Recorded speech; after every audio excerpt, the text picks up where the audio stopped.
खड़े हुए देखा तो वो चौंक गई। वो अपने कस्टमर से सच में बहुत बुरे तरीके से पेश आ रही थी। उसने कभी सोचा तक नहीं था कि अचानक से मैनेजर ब्रांच स्टोर में आ जाएंगे। आमतौर पर ऐसे हाई लेवल के मैनेजमेंट कभी ब्रांच स्टोर में नहीं विजिट करते थे।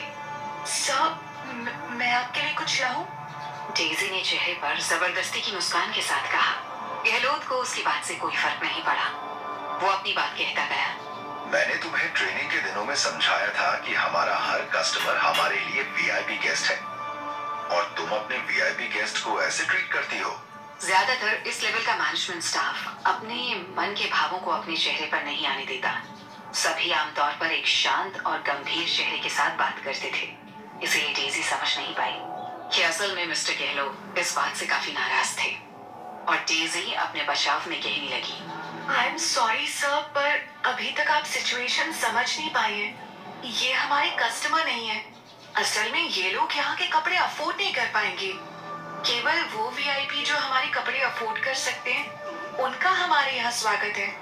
पर ये लोग बेकार में हमारा टाइम वेस्ट करने आ जाते हैं। हमारे प्रोडक्ट्स की वैल्यू है सर, और मैं अपनी प्रोडक्ट की रेपुटेशन को बनाए रखने की कोशिश कर रही हूँ। डेजी ने अपनी अक्ल के हिसाब से जवाब दे तो दिया। गहलोत अब अपने कस्टमर के सामने डेजी जैसी कम अक्ल के साथ ज्यादा बहस करने के मूड में नहीं था।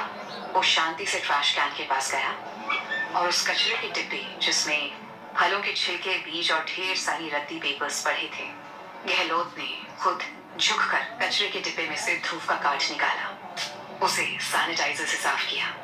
डेजी को शर्मिंदा करने के लिए इतना काफी था। पर हैरत की बात तो ये थी कि गहलोत खुद ही डर और हैरानी से कभी कार्ड को तो कभी ध्रुव को देख रहा था, और वो ऐसे देख रहा था जैसे उसने भूत देख लिया हो। गहलोत ने हैरत से डरते हुए पूछा, सर, क्या ये आपका कार्ड है? गहलोत कभी कार्ड को तो कभी ध्रुव को देख रहा था।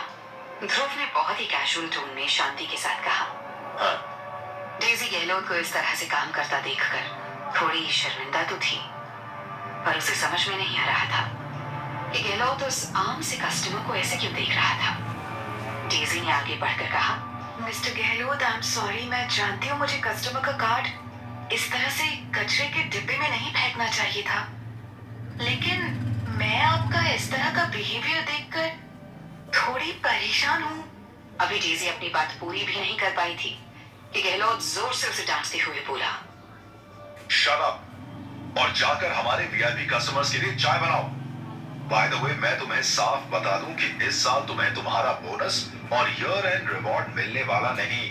अगर तुम्हें ये गलत लग रहा है तो अभी इसी समय रिजाइन कर दो।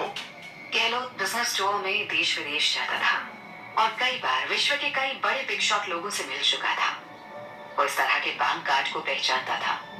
अच्छी बात ये थी कि वो समय पर आ गया, नहीं तो आज वो ध्रुव जैसे बिग शॉट को न केवल खो देता बल्कि नाराज भी कर सकता था। उसकी इस हरकत से यहाँ जो नुकसान होता वो तो होता ही, उनका इंटरनेशनल बिजनेस भी इससे अफेक्ट हो जाता। उसने ध्रुव का कार्ड अच्छे से साफ कर ध्रुव को वापस करते हुए कहा, आई एम सॉरी सर, मैं अपने स्टाफ की तरफ से माफी मांगता हूँ। आप प्लीज अंदर आइए। आप लोग अपने लिए कुछ पसंद कीजिए। मैं हमारे स्टोर की तरफ से माफी के तौर पर आपके लिए कुछ निकालता हूँ। गहलोत को इस तरह से बात करता हुआ देखकर ध्रुव समझ गया था कि गहलोत इस कार्ड के बारे में अच्छे से जानता है। ध्रुव ने कहा, मुझे जो भी लेना होगा उसके लिए पे कर सकता हूँ। मुझे नहीं लगता आपका स्टोर हमें यहाँ पसंद कर रहा है। गहलोत ने तुरंत अपना सिर हिलाकर फिर से माफी मांगी। वो आमतौर पर बहुत शांत रहता था और इस समय उसके चेहरे पर डर साफ दिखाई दे रहा था। गहलोत अच्छे से जानता था कि उसके सामने जो लड़का खड़ा था उसे नाराज नहीं किया जा सकता था। गहलोत को छोड़ो, उसके लग्जरी ब्रांड के पूरे बिजनेस चेन में कोई भी इस लड़के को नाराज नहीं कर सकता था।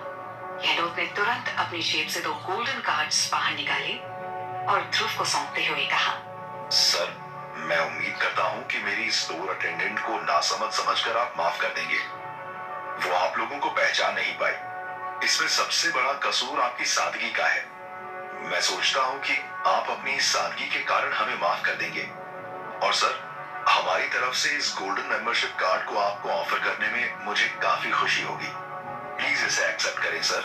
ध्रुव ने जब स्टोर मैनेजर को इतने अच्छे से बात करते हुए देखा तो उसे कुछ अच्छा महसूस हुआ। वैसे भी उसे पहली बार इतनी रिस्पेक्ट मिल रही थी।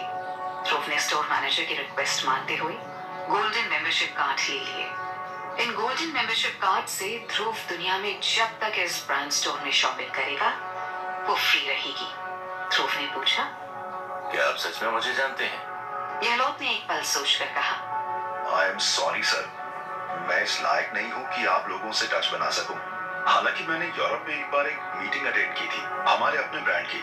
वहाँ हमारे ब्रांड के चेयरमैन के साथ एक सज्जन बैठे थे। मैंने उनके हाथ में एक कार्ड देखा था। उनके कार्ड में भी ऐसा ही एक निशान बना था।